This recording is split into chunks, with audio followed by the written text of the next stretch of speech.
Week ഡേയിൽ തന്നെ ഞങ്ങൾ രണ്ടാളും അങ്ങോട്ടും ഇങ്ങോട്ടും പറയും നമുക്ക് ഈ വീക്കെൻഡിൽ എവിടെയാണ് പോകണ്ടേ. ഞങ്ങൾ രണ്ടുപേരുടെയും കയ്യിൽ കുറച്ച് ലിസ്റ്റ് ഓഫ് ഓപ്ഷൻസ് ഉണ്ടാകും. എന്നിട്ട് അതിൽ നിന്ന് ഞങ്ങൾക്ക് രണ്ടാൾക്കും ഒരുപോലെ ഇഷ്ടം എവിടെ പോകാനാണോ അങ്ങനെയാണ് ഞങ്ങളൊരു വീക്കെൻഡിൽ റെസ്റ്റോറൻറ്റ് ചൂസ് ചെയ്യുന്നത്. ഇവിടെ പിന്നെ ഒരുപാട് ഓപ്ഷൻസ് ഉള്ളത് നമുക്ക് ഭയങ്കര കൺഫ്യൂഷൻ ആയിരിക്കും. അവിടെ ചെന്ന് ഫുഡ് കഴിച്ച് കഴിഞ്ഞിട്ടായിരിക്കും പിന്നെ നമുക്ക് എന്താണ് അടുത്ത് ചെയ്യേണ്ടതെന്നുള്ള പ്ലാൻ ഇടുന്നത്. അപ്പോഴാണ് ഹിൽസ് മോൾ അടുത്തുണ്ടല്ലോ, അപ്പോൾ നമുക്ക് അങ്ങോട്ട് പോകാമെന്ന് വിചാരിച്ചു. എൻ്റെ ഫേവറേറ്റ് ആയിട്ടുള്ള കുറച്ച് മോൾസിൽ ഒന്നാണ് ഈ ഒരു ഹിൽസ് മോൾ. എൻ്റെതായ സോളോ ഷോപ്പിങ്ങിന് ഞാൻ മിക്കപ്പോഴും വരുന്ന ഒരു മോളാണ്. അത് ഭയങ്കര പീസ്ഫുൾ ആയിട്ടുള്ള മോളാണ്. എനിക്ക് ഭയങ്കര ഇഷ്ടമാണ് ഇവിടെ വരാനായിട്ട്.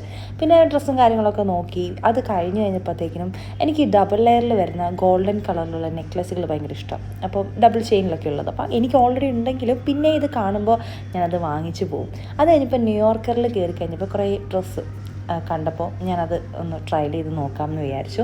ഇവിടെ കുറേ ഓഫേഴ്സ് നടക്കുന്നുണ്ട്. നല്ല നല്ല കുറേ നല്ല ക്യൂട്ടായിട്ടുള്ള ഡ്രസ്സുകളുണ്ടായിരുന്നു. അത് കഴിഞ്ഞ് ഞങ്ങൾ രണ്ടുപേരും കൂടി ഇങ്ങനെ